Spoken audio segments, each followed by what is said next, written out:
What time is it? Let me check my watch. Oh, it's bone o'clock. In olden days, a glimpse of femur was only for morbid dreamers, but you're not alone. Bring anything bones. Two goofy gals with deathly interest go on a skeleton inquest in your headphones. Anything bones. Hello and welcome to Anything Bones. I'm Sophie Schwartz. And I'm Katelyn Hart. It's time to go to Bone Town. Bone Town. Well, we're in a rare morning record setting. So good morning, boneheads. This is a bonehead pajama party. If it's the morning time for you, get yourself a mug of coffee and sit somewhere where the sun is shining on you and enjoy this morning bone episode. Yeah, or close your eyes and fall asleep and come back and listen later. Whatever you if want. You're driving. Yeah. Okay, yeah. We're not alone today, listener and Sophie. Joining us in our bony pajama party, although it's not pajama time for him because he's from the East Coast, is New York-based comedian and recently engaged Jordan Moeller. Woo! Hello, spooky ladies. Ow, ow, ow. Ow! Glad to be here. Welcome to the bone party. Thank you. I'm stoked. Let's get our bone on.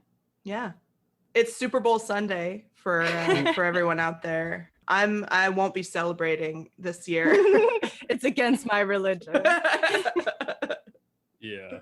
No, I'm just not interested. Although I do wonder how many broken bones have happened in the Super Bowl before. Ooh, that would have been good. Yeah, I was thinking about, that was actually a topic that I was thinking about for today, was like Super Bowl injuries.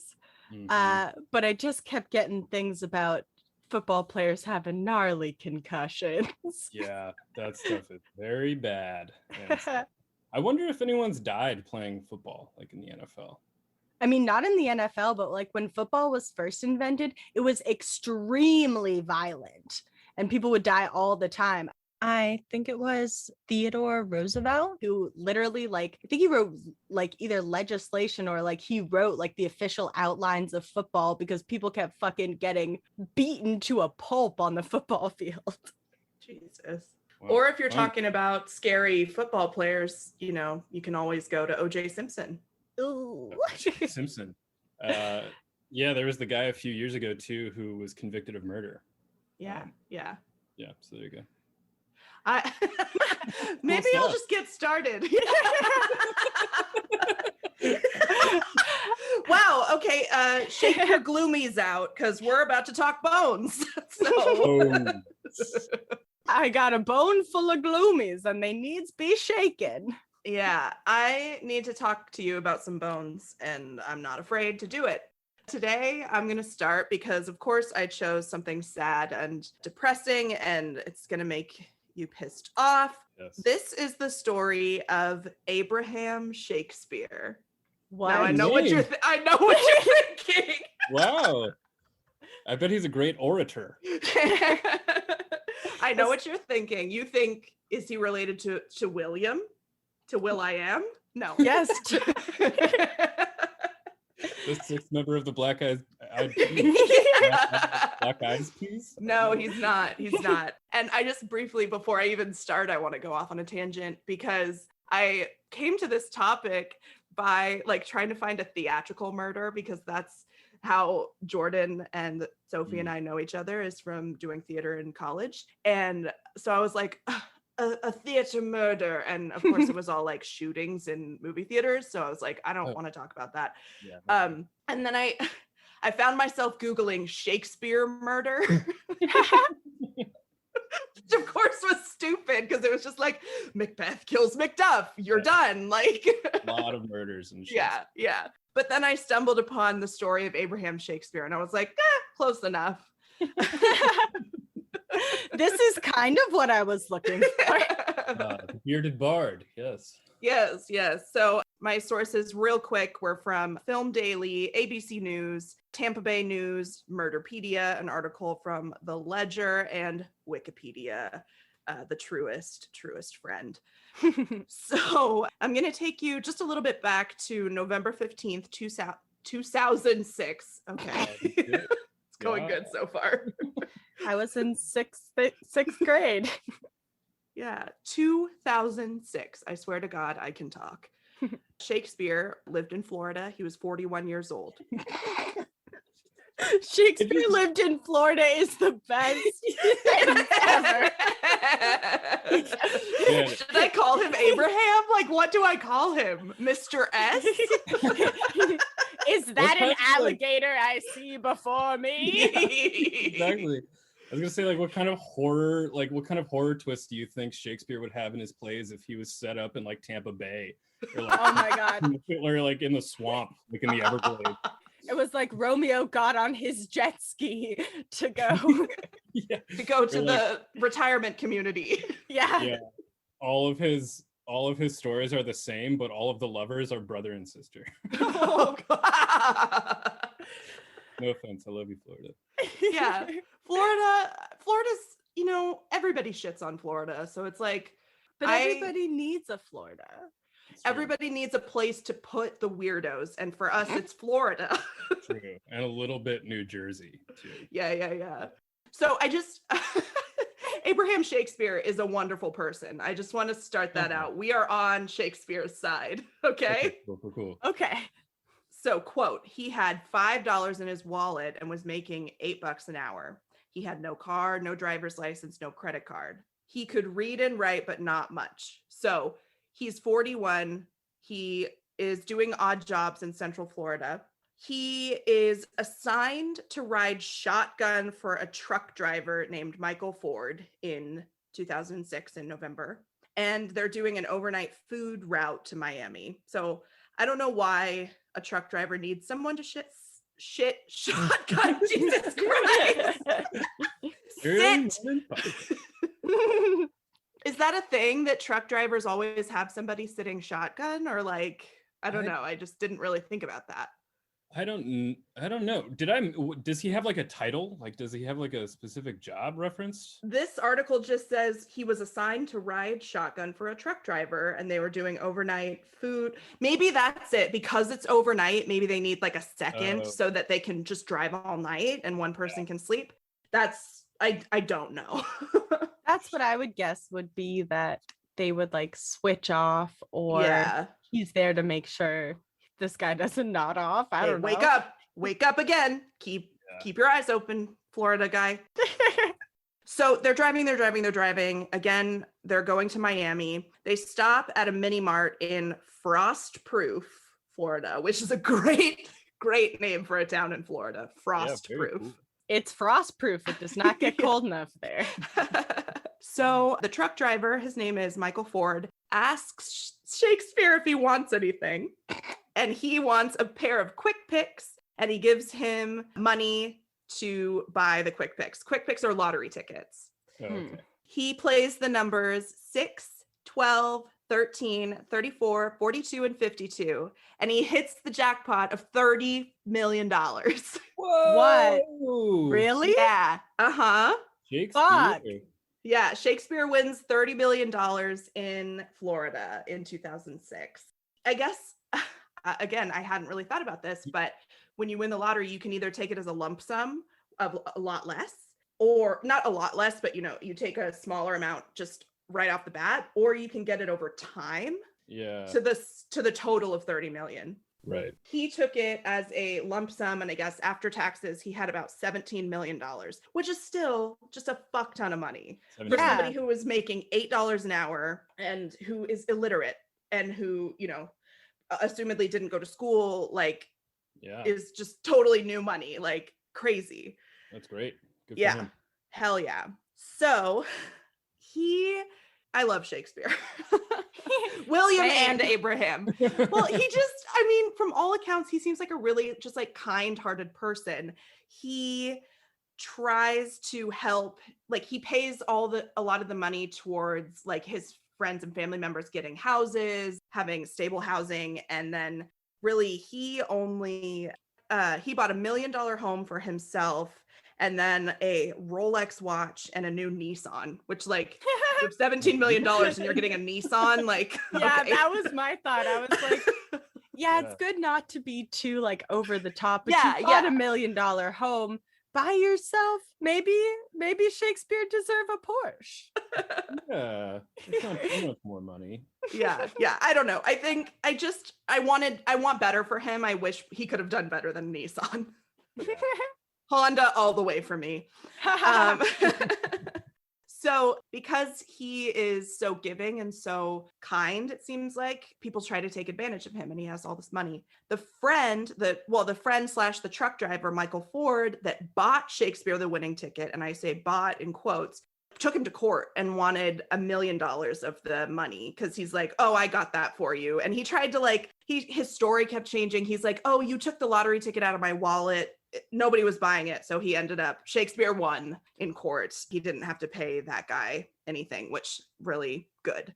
Yeah. It seems like he would have just given him like a little bit of money if he had asked nicely. I mean, Shakespeare probably would have, he seems very generous. I don't know why Michael Ford felt like he needed to take him to court, but anyway. Yeah, from everything that you've said about him, it seems like he was down to take care of people. So like, yeah. Maybe, obviously, I'm not trying to victim blame, but maybe to a fault. So one of the people that also tried to take advantage of him is a woman named Dee Dee Moore. She is a piece of shit. She is the villain in this story. Boo. Dee Dee, fuck you. Wherever you are. Not my Aunt Dee Dee. I have an Aunt Dee Dee. She's wonderful. I'm not saying fuck you, Aunt Dee Dee. I'm saying it to this bitch in Florida. Love you, Aunt Dee Dee.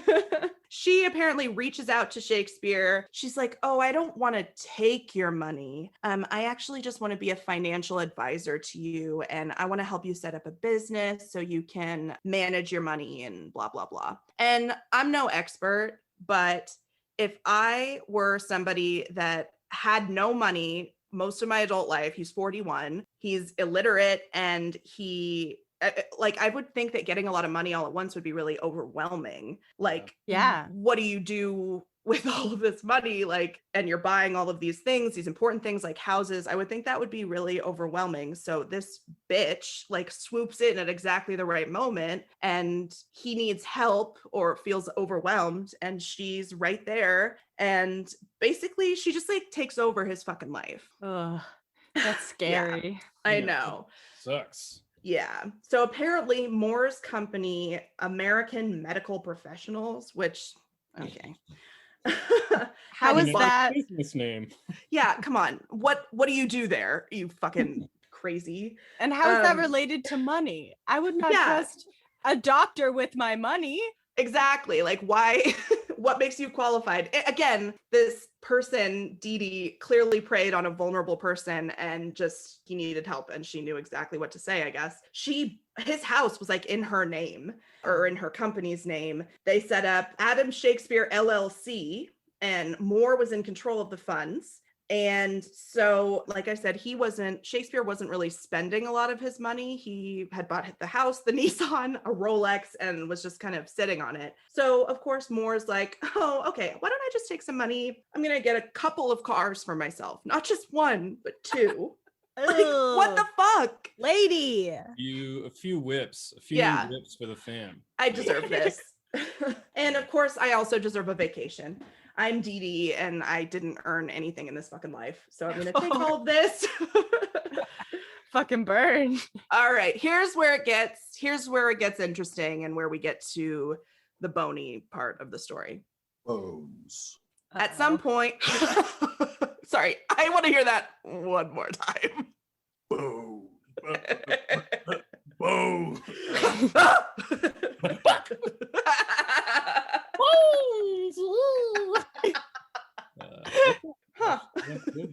Good. I'm sorry, what's this podcast about? Bones. I love it. Yes, very good. So Shakespeare goes missing without a trace at some point after the companies had been established. Yeah, he's gone, and Police actually end up questioning Moore. I'm getting a little bit ahead of myself, but Moore gives a variety of different excuses to the police and also before them to Shakespeare's family. She sends text messages from Shakespeare's phone to his family members to make it seem like he's still alive.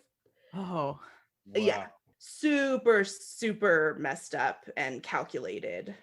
At some point, she's spending all this money and oh no, she gets herself into some financial trouble. Her plural cars were about to get repossessed because she fell behind on her payments.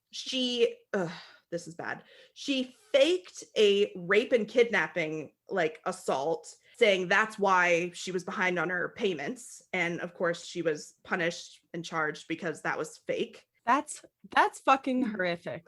Yeah, that's disgusting.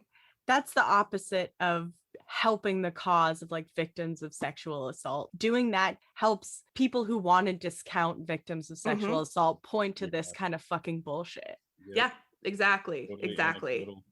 Yeah, and also how bad of a con woman do you have to be to fall behind payments on a car with someone else's money? Right. Yeah. It's like you really fucked up. She does what she doesn't have. The money, I think she does. I think she has it. Yeah. Just lazy conning. Yeah. She's a bitch and she's lazy. The worst things to be. And a liar.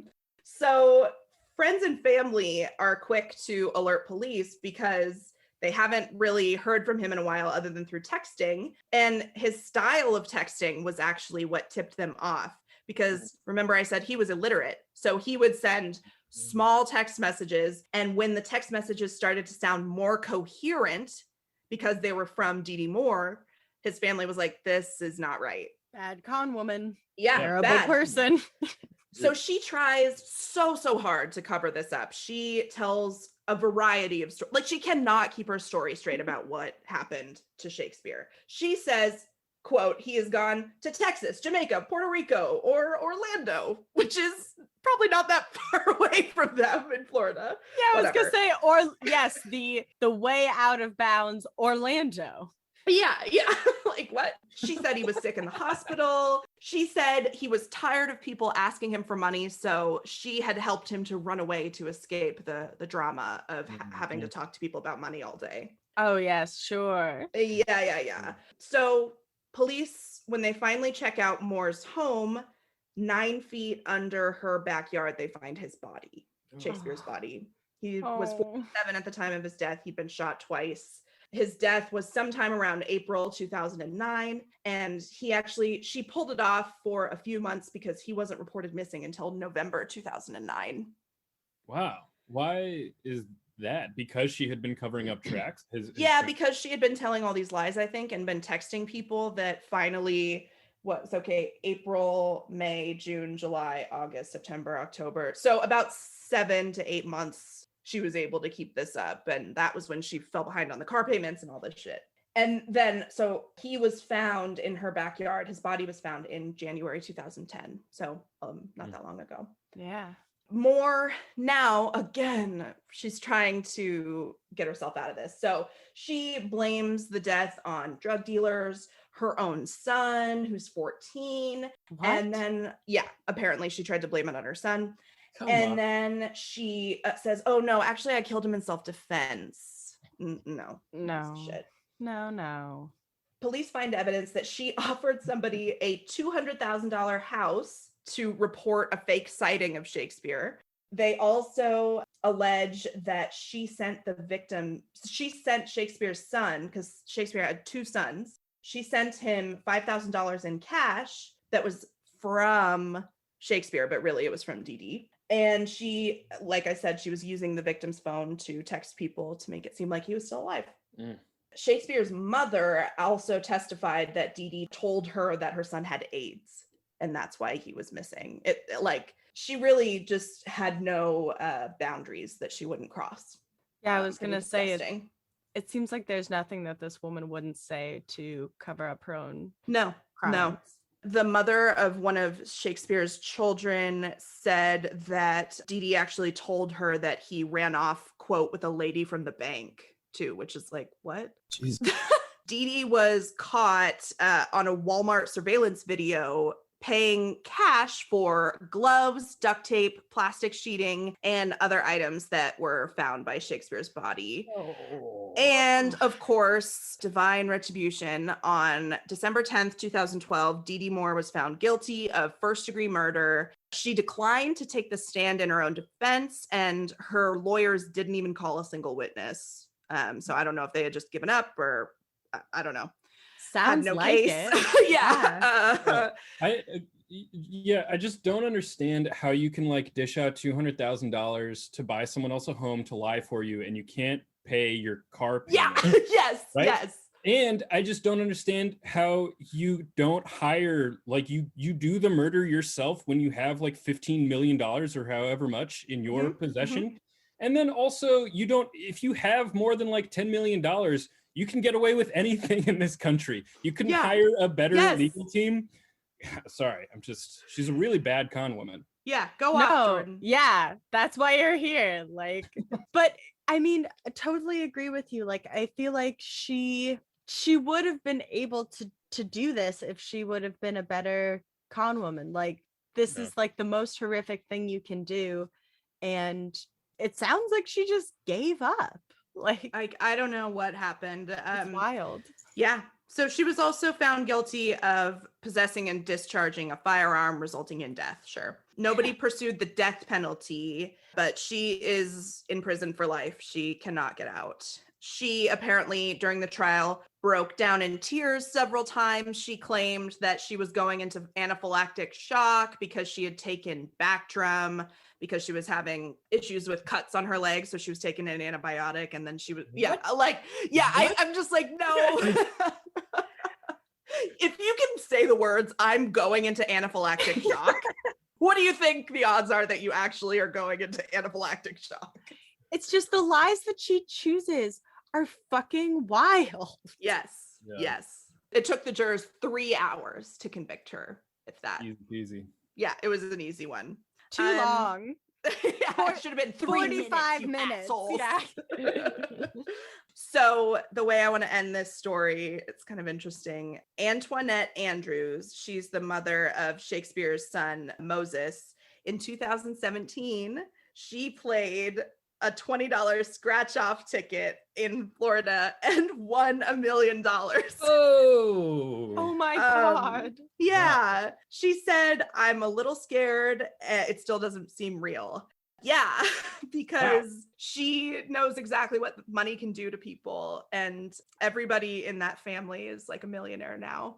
His kids are very well taken care of. That's, one positive thing, I guess, out of the whole situation. But this poor guy's life was cut short because of this greedy, narcissistic bitch. And that's my story. Rest in peace, Abraham Shakespeare. And yeah, I know like they like quote unquote experts, I don't know even what, like maybe economists or something, are always like, you should take the annual payout if you win the lottery, because like something like a crazy high portion of lottery winners go bankrupt within 5 years of winning the lottery. Yeah. I always thought that like I would take $1 million a year. Definitely. But also if someone was dangling like, $17 million in front of me right now, I might just take it. And you're making $8 an hour at the time. Yeah. Like, of course you're going to just take the lump sum. And no, he did not deserve what happened to him at all. He was just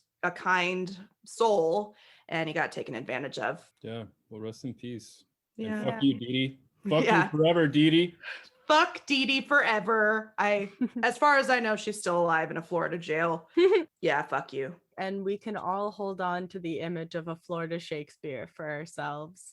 Yes. Him riding along on a swamp boat, reciting a soliloquy.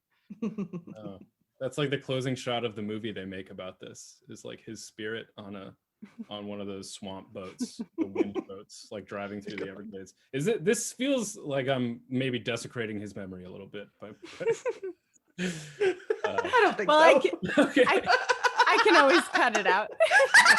I mean, it's fine. Rest in peace. I mean, I have nothing but reverence for the dead, and this guy in particular. But yeah, us too. We laugh sometimes on this podcast, in some ways it's like to keep from crying or to keep from like losing your mind.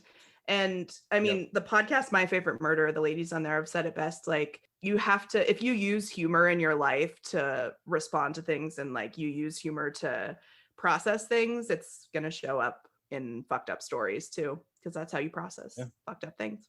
True. Very true. Yes, agreed. Anyway, I'm stepping off my soapbox and I'm putting it away.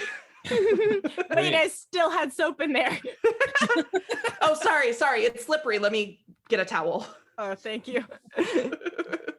Katelyn has all my soaps. I have to go to her house to get them out of the soap box, and it's hard when she's standing on it.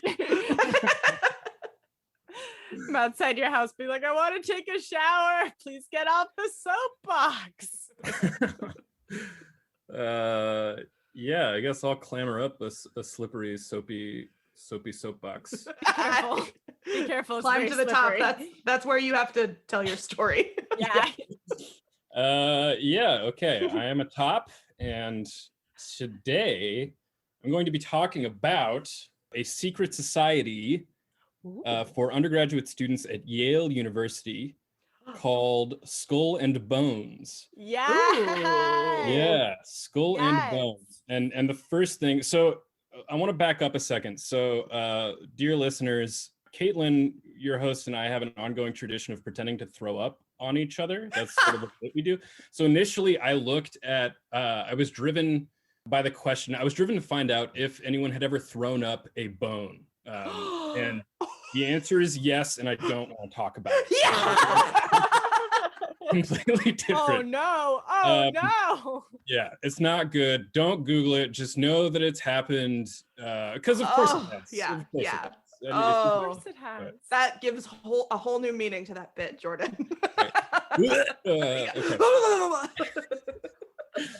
Wow, wonderful. Okay, back to Skull and Bones. Yeah. Okay, yeah, right off the bat, I want you to know that if you are a member of Skull and Bones, you are referred to as a bonesman, and I will be out of my way to say bonesman as many times as possible during my story. Should we convert our fans from boneheads to bonesmen? Maybe if you get like paid subscribers, like a Patreon setup, that can be one. Oh yeah, that's a great idea. Level of fan, I like that. Become a bonesman today. Yeah, okay. Sources list. Wikipedia, our deep love, Wikipedia. The New England Historical Society, the New York Times, NPR, ABC News, Britannica.com, The Atlantic, Yale University Archives, Austin Ghosts Tour Company, and Indian Country Today. Okay, so let's do a little intro. Skull and Bones is a secret society of undergraduate students at Yale University. It was founded in 1832, so almost 200 years ago, by William Huntington Russell and Alfonso Taft. Any relation to father of future president and a bonesman of his own right, William Howard Taft. Yes. Lover of bathtubs. Yeah, and also, yeah, it's worth noting Alfonso himself went on to be, I believe, Secretary of War under Grant. And that is like a through line, and that's sort of what I'm going to be talking about, is how deeply connected this very secret society is to the American Empire. Hell yeah. And various parts of government, including the CIA, and also the Bush family. It's crazy. This shit is nuts. And there's so much more I want to say about it, but I can't. I'm just focusing on a bone-related issue. Yeah. So 15 Yale seniors are selected every school year. Usually they're like notable on campus for one reason or another. They're leaders. And because its core tenet is secrecy, it's sort of like hard to figure out what they do and how they spend their time. I would imagine they do like very lame initiation stuff. Like, blindfold each other and like put marshmallows in each other's mouths and like that. That sounds fun. Yeah, they love death. Like their whole aesthetic is death, and all of their little dinner parties and whatever are like themed always to be around death and very macabre.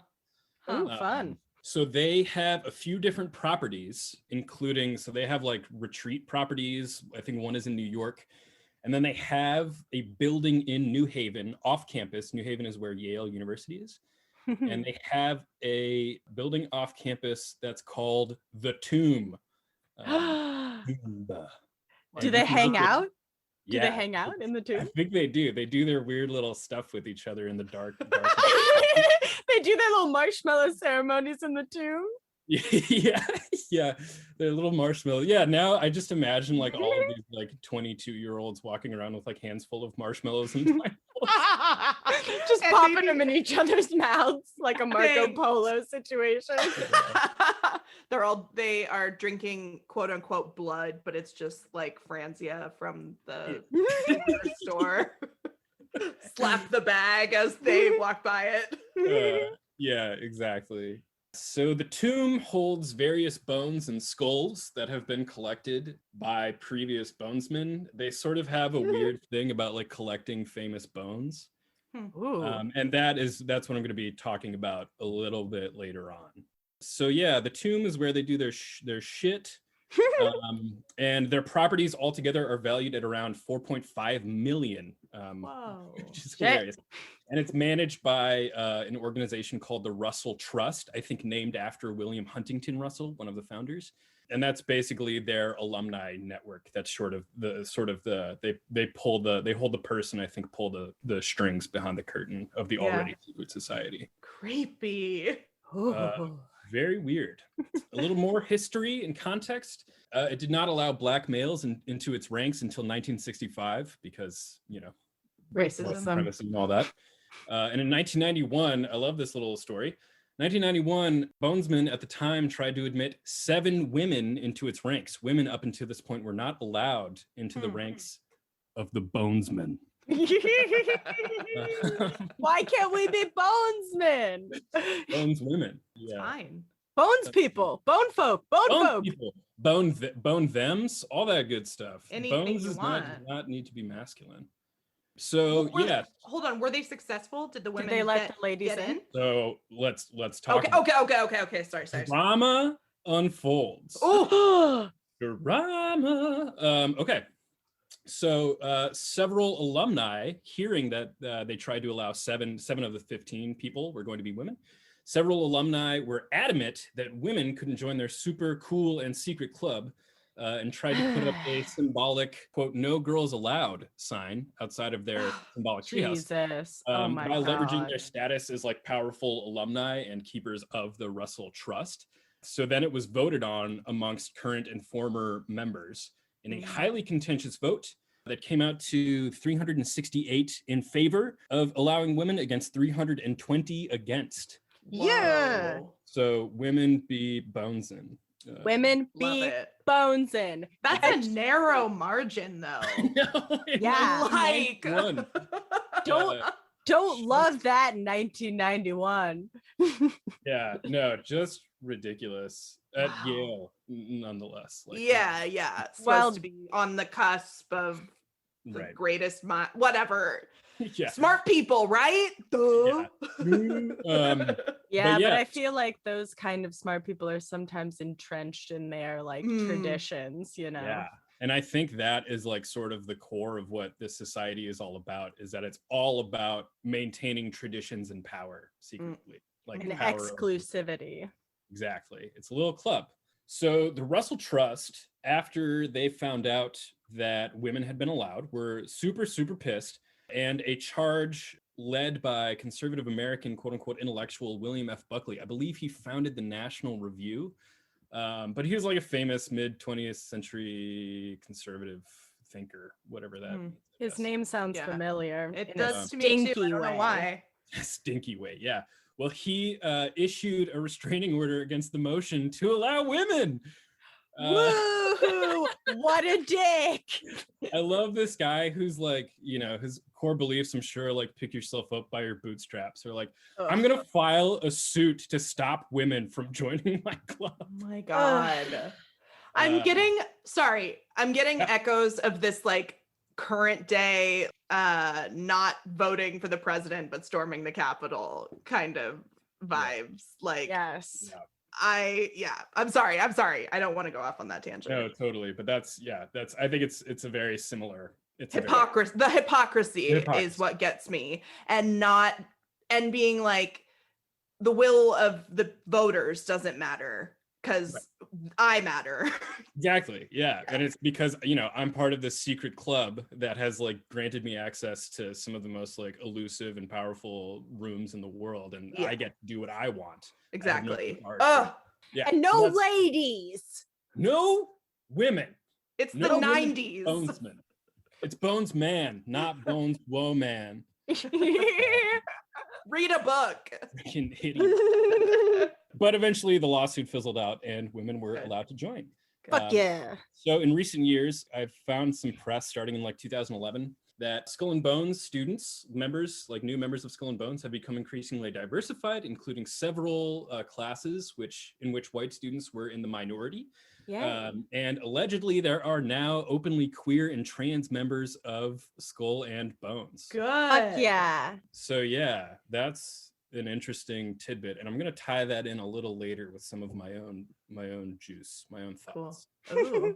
Your own bone one juice. good fact about Skull and Bones is that they're obsessed with the number 322, and this goes back to what we were talking about. And from what people think, they're obsessed with 322 because that's the year, I think 322 BCE, that would make sense, is when Athens lost the Lemnian War, which shifted Athens from a democracy to a plutocracy. So run by the wealthy elite, which is what Skull and Bones is all about. So they're they love that. Yeah, so it's basically a club that trains you to become part of like the wealthy elite, whether it's in politics or business. It's a club that's membership opens countless doors into incredibly selective and secretive elite power structures across the world, not just in the US, including and especially the CIA, the secret the Central Intelligence Agency. Well, they know you can keep a secret if you're a bonesman. That's exactly right. I think that's part of the ethos. I think that's like, yeah. Well, so notable alumni of Skull and Bones: presidents William Howard Taft, George H.W. Bush,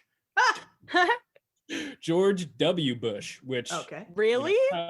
Yeah, well, his dad was president, so he got. That's what he got grandfathered in, probably. Yeah. Presidential candidate John Kerry was also a member, meaning that in 2004, the battle for the presidency was not just Democrat versus Republican, it was Bonesman versus Bonesman. It was a good old-fashioned bone down. Or a bone off, if you will. I like the other one better. Bone down. Yeah. Well, wait, I don't know which one I like better. I have to think about it. Bone on down to the Capitol. Who's it gonna be? Oh my God. Yeah, other notable alumni: Supreme Court Justice Potter Stewart, Time Magazine founder Henry Luce, I'm not sure. And an assortment of CIA officials, Fortune 500 CEOs, and politicians. Wow. Just a fuckload of... Sorry, I can curse, right? You definitely can. Oh, yes. Every episode, we put an explicit content warning on. Okay. Yeah. So just to me, it sounds like once you're in this society in your undergraduate time, you're in it for life. Yeah. That's what it seems like to me. Yeah, and you're minted.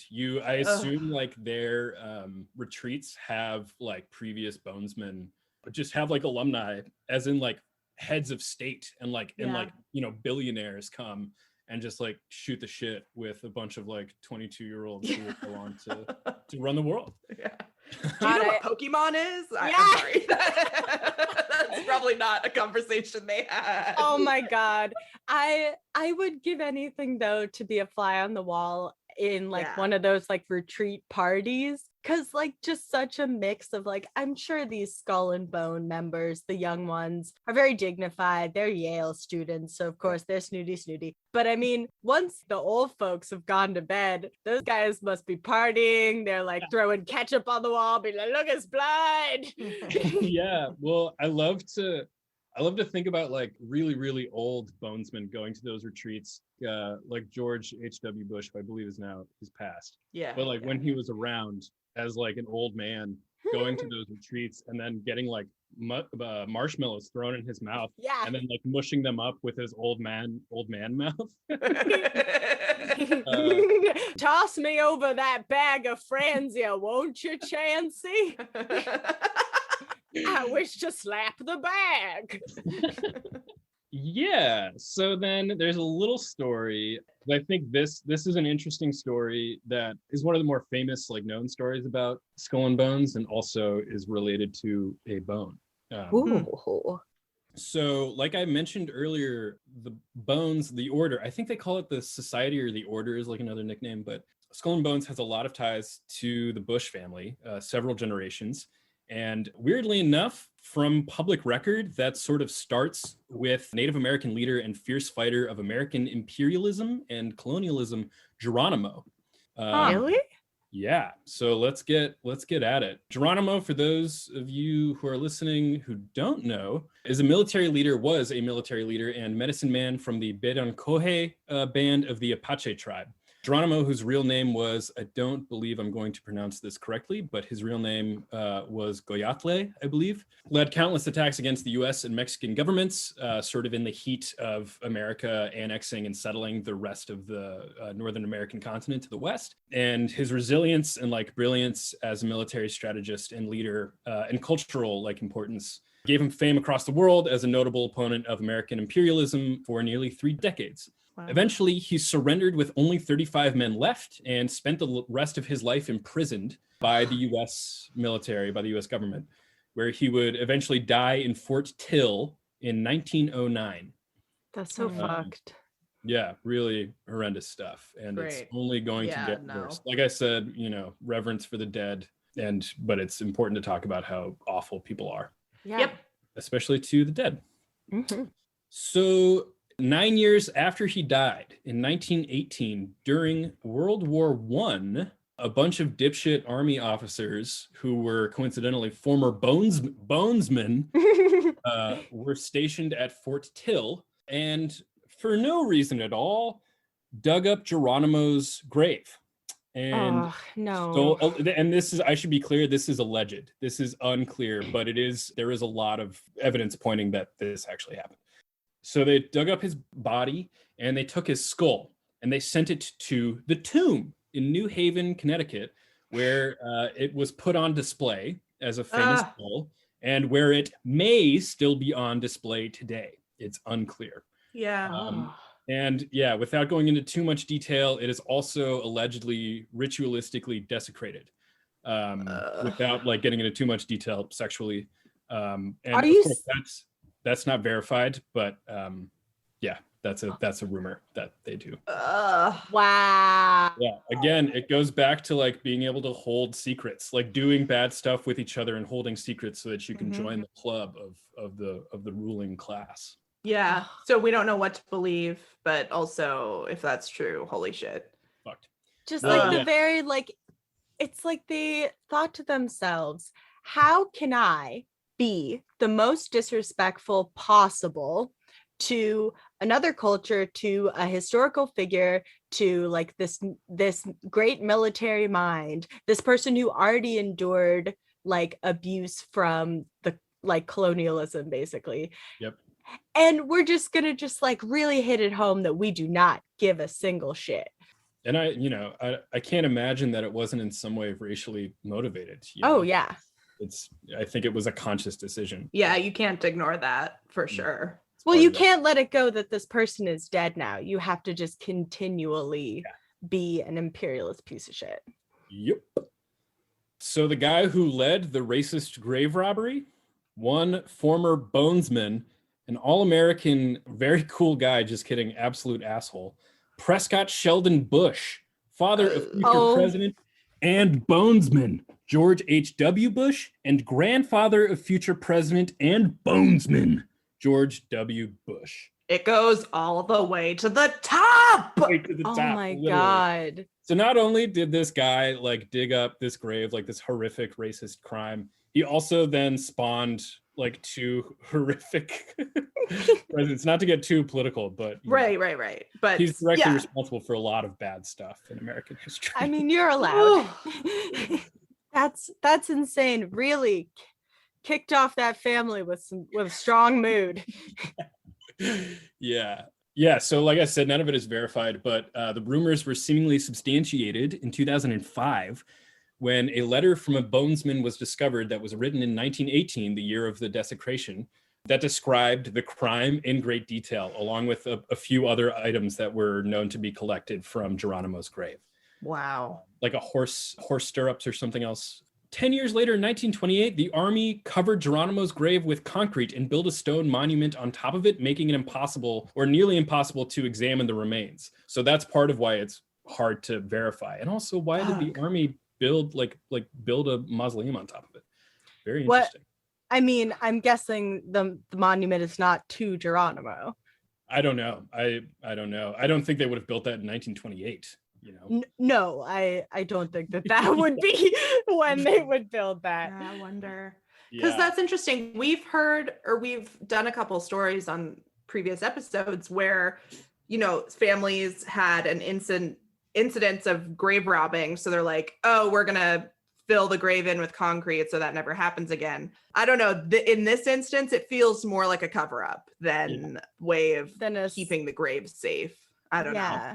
I agree. Because I mean, that happened to Lincoln as well. Yep. Really? And Charlie Chaplin. Yeah.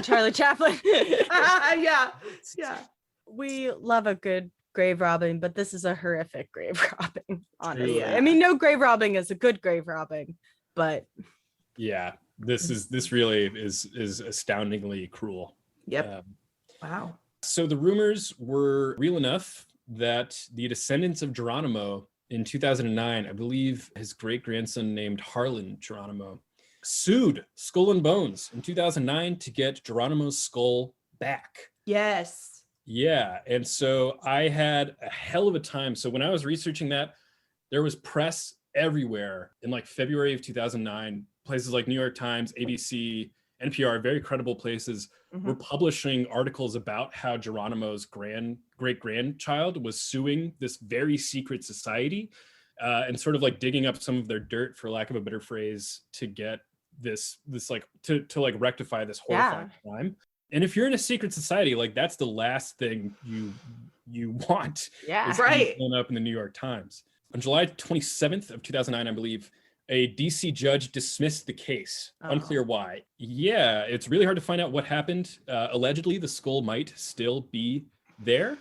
Yeah, who knows? Yeah. Wrapping up, in review. Yeah, so like I said, all of this press comes out in 2009 about this like horrifying racist crime that was done by like not only done by members of this society, but became like a core tenet, became like a celebration of this order. And so I think it's really interesting that in 2011, like I said earlier, you start to see press come out about how Skull and Bones is diversifying and like admitting trans people and like openly queer people and people of color and Black people and Indigenous people. Well, I don't know if there are any Indigenous people, that's not verified, but I can't imagine that those two incidents aren't related. Yeah. That they didn't like rebrand. Calculated. Yeah. Seems like. Yeah. So that's really all I have to say, other than if anyone wants to know more about it, you should look up how many people out of Skull and Bones went right into the CIA while they were like mid 20th century, like 50s, 60s, just waging war all over the world. It is crazy how far the thread goes. Wow. So. That's so insane, because I feel like, and this might open a can of worms, and I want to get to my story as well, but it's just insane that there are these secret societies that do have so much reach and so much pull in places like government and, economics and different areas of society. And yet we still have these groups of fucking whack jobs who are like, these other secret societies, these made up secret societies are the one controlling. It's like, it's not that. Look, just right over here, just to your left. You don't need to make one up. It's right over there. They're already there. Yeah, that's a good point. So yeah, really good perspective. Good job, Jordan. Yeah, I didn't know about that at all. Thanks. Yeah, I had a really, really fun time researching that. I actually heard about that on another podcast a few months ago, and I was like, I want to know more about this. So it was fun to dive in. Yes, excellent topic. Very, very enlightening, and I'll think differently. I mean, I already think differently about the Bushes, but now even more so. Yeah, and I'm not going to Yale, okay? No, I'm just kidding. It was never on the table. Yeah, I mean, it's easy, as an outsider to talk about how much I hate Yale as someone who never would have gotten into Yale. Yeah, that's the thing. It's like, we can crap on the Bonesman all we want, but Yep. I'm not Bonesman material. No. Oh, God. Nor do I want to be, honestly. No, if that's what the Bonesmen are up to, I'm not sure if I want to be a part of it. But I'll tell you something that I would like to be a part of if I could time travel. Hey. I would like to be a part of a Roman funeral because they sound lit as hell. Yeah. Yeah. Are you talking about an ancient Roman funeral or like a current Roman funeral? Ancient Roman funeral, bitch. We going way back. My sources for this were an article from ancient.edu, Wikipedia, of course, lambsquarterly.org, Ancient Origins, ancientrome.info, thecollector.com, and latininscriptions.assam. Oh, that can't be right. Anyway, here we go. Oh, I'm so excited for this. Yeah, for our listeners, Jordan is a lover of ancient Rome. It's a fascinating time. He even, along with past guest and close friend Darren Schultz, did a whole sketch about ancient Rome for our charity fundraiser we did a couple years ago. Yep, it was a great time. It was wonderful, yeah. So I was looking into ancient Rome. I was going to talk about gladiators because I'm interested in gladiators. But when I was reading about gladiators, I read that the gladiatorial games actually started as part of ancient Roman funeral rites. Wow. I didn't know that. Yeah. Cool. And so I was like, well, if that's part of it, I would like to know what else goes down at a Roman funeral. If this is just part of it. So let's walk through it. And you'll be surprised at how many things from Roman funerals we see kind of represented in our idea of a Western funeral today. It's very fascinating. But kind of like our funerals today, ancient Roman funerals were symbolic of the passage between the world of the living and the world of the dead. And in Roman society, it was incredibly important to honor and care for and remember the spirits of the dead so that they could become ancestors and protectors of the living. So we see this mythological idea that you must care for, remember, and service the dead in such a way that they will protect you from the afterlife. And so if the dead were neglected, if, the dead body and their memory were neglected, they would become malevolent ghosts. Oh, shit. And come and wreck your shit. So Romans believed that people who died without proper funeral rites could not enter the afterlife as benevolent ancestors. And I wrote, so the stakes have never been higher. So when a person died at home in ancient Rome, family members and close friends would come to pay their respects at the deathbed. Again, something we do in modern times. It was Roman custom for one of the closest relatives of the deceased to seal the passing of their spirit from the body with a last kiss and close their eyes, because this ritual was related to the Roman belief that breath and the soul were connected, which is kind of right. If you think about it. Yeah, okay. Yeah. Breathing, necessary to be alive. That's true. That's astute. Yes. Thank you. Thank you. And then after this, the relatives would begin the practice of lamentations, which is where women would scratch their faces until they fucking bled and call the name of the deceased throughout the whole funeral ceremony. So you're basically there just being like, Tommy!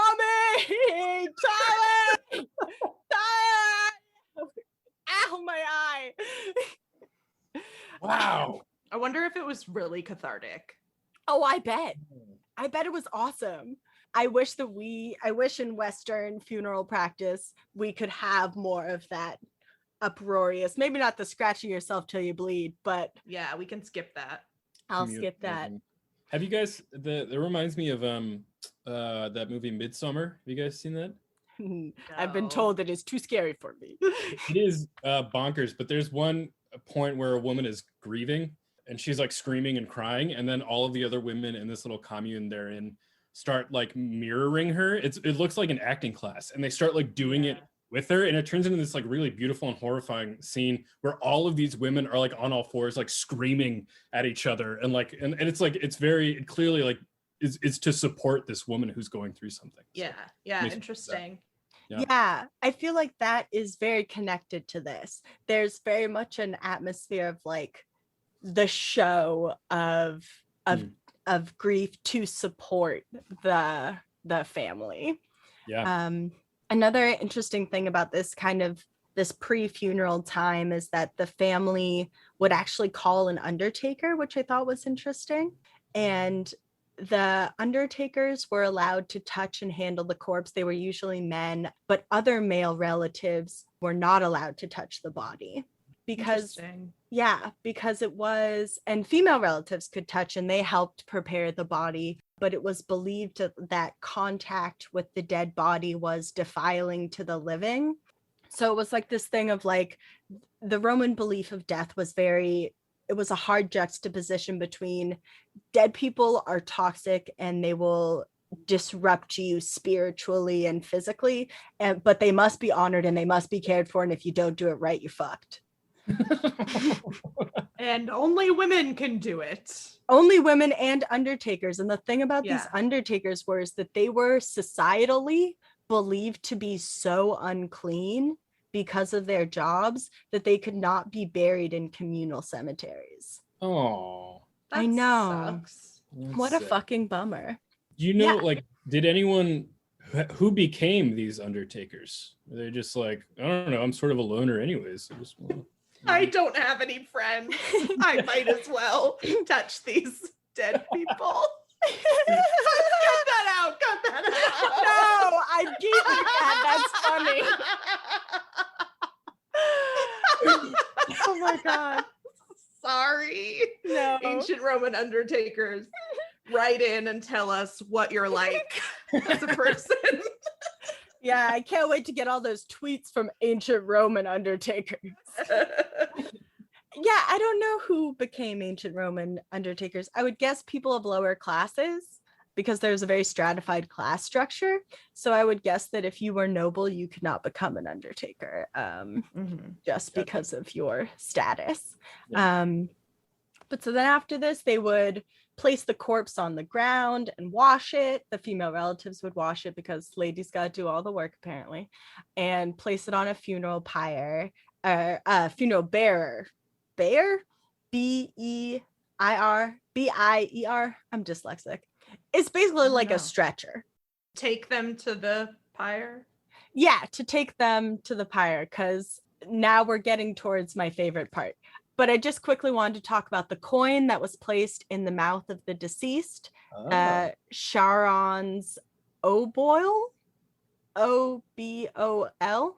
So this custom is related to the myth of Charon, the ferryman who conveys souls of the newly dead across the water that separates the living and the dead. I think we're all familiar with this. And the coin was rationalized as payment for this ferryman, and it's backed up by myths and also by archaeology. But I have a little quote from the satirist Lucian, who says, quote, that in order to avoid death, one should simply not pay the fee. Then you're just trapped at the river's edge forever? I guess. He's just like, no, I'm not gonna pay. There's just a line of people like, hey, can I come with? Hey, can I come with? Can I hitch a ride? They're in the back. They're like, hey, I've been waiting for fucking hours. What's going on up there? They're like, he won't pay. They're like, God damn it. Didn't the coin go under the tongue or something? Yeah, Am I under the making that tongue up? or in the mouth. Okay. Just in your mouth so that you have it. So they would have it, yeah, so they wouldn't lose it because they needed it to cross the river. I don't know. I'm pulling that out of somewhere in my subconscious. Yeah, that's kind of a myth I feel like a lot of people are familiar with. But now we're getting to the best fucking part of this, the funeral procession. Yes. Okay, so these funeral processions were absolutely wild. The procession was large, it was noisy, it was made of mourners, relatives, and whoever else they got to accompany the place. Just anybody at all. They were just picking up people. And honestly, like, so these processions, of course, were to show how wealthy and famous the deceased person was. And the more over the top, the better. They had mimes and musicians, and often these funeral processions would be more rowdy than wedding processions. Wow. This reminds me of Second Lines in New Orleans. Yes. Yeah, yes. Very similar, where you just like have a huge party down the street for someone who has passed. Pretty awesome. Yeah. I want to talk a little bit about the funerary mimes. Please. Because I want one. Okay, so they were a sign of big wealth because getting a good mime was really expensive. And what you needed was a mime to pass themselves off as you when you died. What? Yes. What? Yes. A good mime is hard to find. Yeah, expensive too. So the top tier of these mimes would follow their clients around throughout their entire lives, watching their gestures, mannerisms, favorite sayings, so that they could put on the best imitation of them when they died. What happens if the mime dies before the person goes? You're fucked. You gotta find a new mime. You gotta find a mime to do the mime. Yes. Again, a line of people just imitating each other. It's the first guy. That is so weird. But so they would walk with the procession, waving at people and wearing a mask of the dead person's face and their old clothes. But these imitations weren't always flattering to the dead person. Sure. The best mimes were, of course, comedians. I have a little quote from Ancient Origins, a piece written by Mark Oliver, Mimes, Paid Grievers, and Masks, the Insane Theatrics of Roman Funerals. Quote, "The Emperor Vespasian died. His funerary mime poked fun at the dead emperor's tendency to be a little too frugal.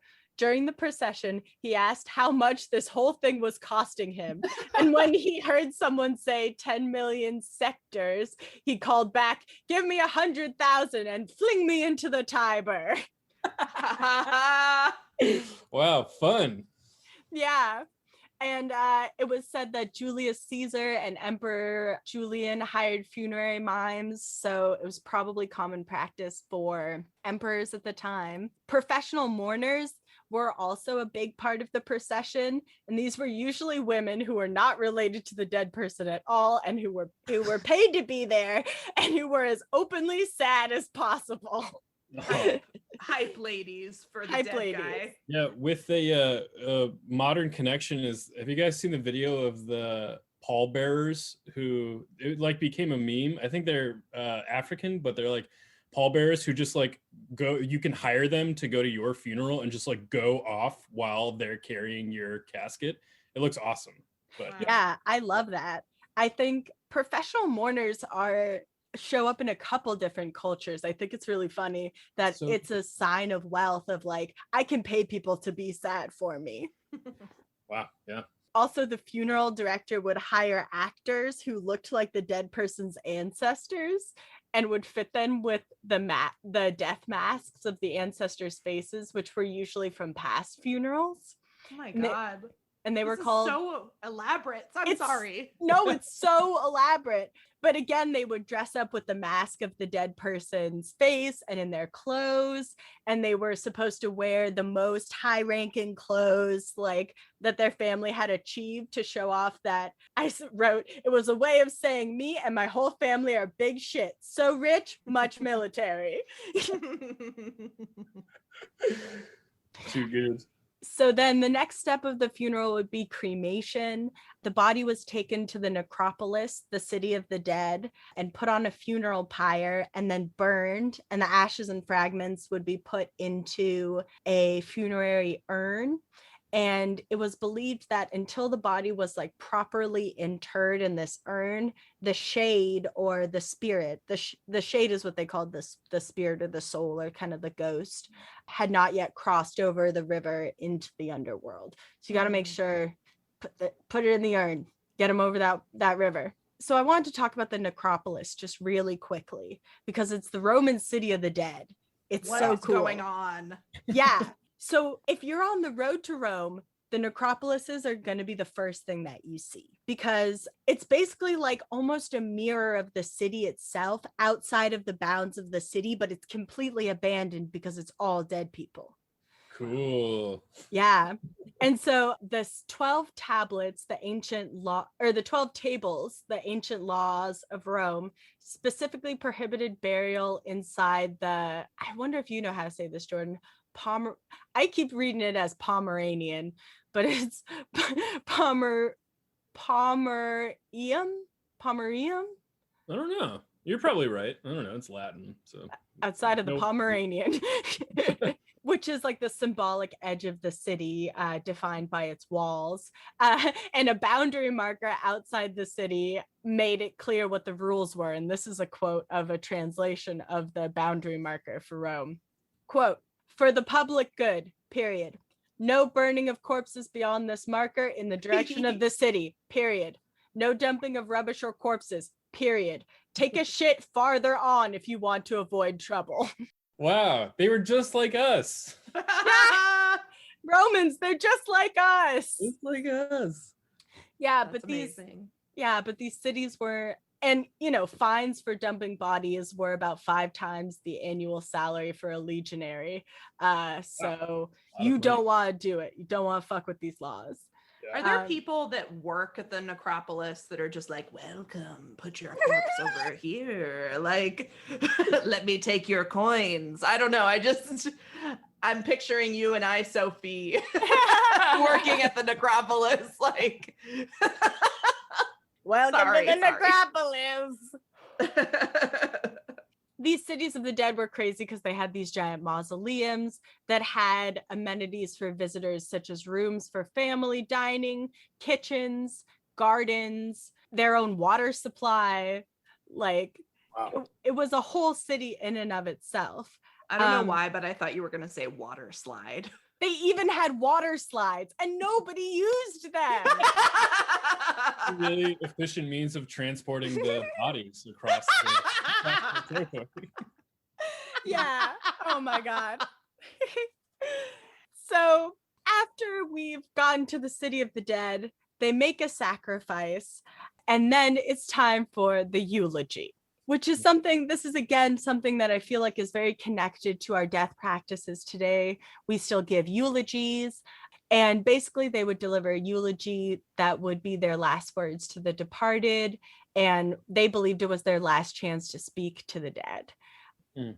The practice is associated with noble families, and we don't really know what people said at ordinary people's funerals because they didn't record what poor people did. And it was usually only for men, but elite women would get eulogies, which brings me to the Roman eulogy I wrote for you, Katelyn. Woo! Okay, so I found a worksheet online from someone's fucking lesson plan. All of my sources will be listed in the show notes, so you can check it out if you want. But here are kind of the main tenets of like what a Roman eulogy should be. First, your relationship to the deceased, then what their family is like, then what they achieved in life, then what aspects of their personality you will praise, and then how you feel about their death. So this is my Roman eulogy for you, Katelyn. I'm so excited. To Katelyn Elizabeth Katoon Hoon Hart, my best friend, podcast host and fellow lover of bones. She had a very large family with many nieces and nephews who think she kicks ass. Katelyn was a licensed esthetician, blaster of eyeballs with lasers, and has knit about half a scarf. I praise her brilliance, humor, glowing skin, and generous friendship. Also, her mastery of the crock pot. How do I feel about her death? I'm devastated. Look at all the mourners I hired and the great mime I got. Thank you. Thank you. Oh my God. Thank you so much. That was awesome. Thank you. I treasure that. That needs to be snipped and played at my actual funeral. I will. I promise you. After that, they would have a feast, which would kind of end the mourning period, and everyone would the party would pick back up again. And then the last kind of step in Roman death was the commemoration, which is the Roman state would set apart certain days for you to remember your loved ones, including Parentalia, which is a festival held from February 13th to the 21st to honor a family's ancestors. It was believed that if a deceased family gathered around the tomb of the dead and made an offering, this would activate the shade to remember more details about their life. Aww. Yeah. Cool. Yeah. And I just want to end with a little translated Roman epitaph, which was carved into the necropolis. And this is from lambhadsquarterly.org. It says, quote, "You are human. Stop and contemplate my tomb, young man, in order to know what you will be. I did no wrong. I performed many duties. Live well, for soon this will come to you. To the spirits of the departed Lucius Antius Octavius Valerianus, I escape. I flee. Goodbye. Hope and fortune. There will be no more prayers for me. So have your sport with others." Wow. Beautiful. They really are just like us. I got chills. Yeah. So have your sport with others. There's no more time for being sad about me. Go play the Super Bowl. Go play the Super Bowl. Happy Super Bowl, everybody. Roman funerals were kind of like the Super Bowls. I do have a question though. Yeah. If you could hire one famous actor, comedian, really anyone, if you could hire anyone alive today to be your funeral clown, oh my God, to goof and spoof you? Good question. I'm gonna go right off the bat because I feel like this came to me right away, and I feel like she would do a great job. But I think Maria Bamford could do a great Sophie clown. Hell yeah. Oh God, I'm having some trouble. I think I want it to be somebody just like really famous, like Oprah. Yeah, that's great. Yeah, I want it to be Oprah. Yeah, Oprah can be your funeral mime. Yeah, I'm gonna have to say just because we look so much alike and have such a similar body type, I'm gonna have to say Dwayne "The Rock" Johnson. Yes, exactly. Yeah, There's almost no difference. No, we're like we're very, very similar in a lot of ways. Like brothers. Boneheads out there, go follow Dwayne "The Rock" Johnson on Instagram. The pictures of his cheat meals are like to die for. He's a charismatic man. Yeah, I like him. You gotta love him. The pictures of him doing his daughter's hair are very cute. Yeah. Jordan, what's your favorite bone? Oh man, I should have thought about this. Mm-hmm. I am going to say, has anyone said the collarbone? I think Grace did. F. But you can say it too. Yeah. Yeah, I'll go with the collarbone probably because I think it's like people break it a lot, so it sort of has some stigma around it, but it's like a sexy bone. Like if you see something collarbone, it's like a sexy thing, you know? So yeah, it's a hot bone. Wait, has anyone else repeated bones before? No, that's the first. Yeah. I think. Okay, I gotta do another one just in case. What's your second favorite bone? Yeah, if you had to give out a silver medal. Boy, I'm gonna say, I don't know any bone. No, it's okay. Collarbone will do just fine. Only Great. collarbone. Never We're a big another collarbone one. fan. Yeah. Yeah. I want to point out too, this is our 20th episode. Hey, Yeah. congrats. Really cool. Yeah, thank you. Thanks for being on. This was Yeah. so much fun. This was really fun. Truly my honor. I love the show. I love you both so much, and it's just such a good time. Thank you. Aw. A little bit of business before we go. We have an update from last week's episode. Yes. We talked about Lobster Boy with Jordan Eskenazi, and then did some research about Lobster Boy. He is fucked up. He's a horrible person. Really, really bad. We're never going to make jokes about Lobster Boy again. No. No. And stay tuned because next week's episode is going to be all about Black stories. Since it's Yeah. Black History Month, we're going to highlight some Black stories next month. So stay tuned. Yeah. And Next week, not next week. Yeah. Well, thanks again, Jordan. We love you. Love you guys. And Love you. and the last thing I have to say is bon voyage. Bon voyage. Wait, And what bon do I voyage. say? Do I say Yeah. it? Yeah. What do I say? Say it. Say it big and Bon- proud. Bon voyage. Goodbye. Bye. Bye. Thanks for listening to Anything Bones. Follow us on Instagram or Facebook at Anything Bones Podcast, or email us at anythingbonespodcast@gmail.com. Thank you to Nick Kruger for our spooky music and Stephen Vetteroff At Chubby Scrubby on Twitter, for our jazzy vocals, and thank you to Camilla Franklin at Camilla Strader on Instagram. for our beautiful bony artwork. Please rate, review, and subscribe. Women be bonesin'.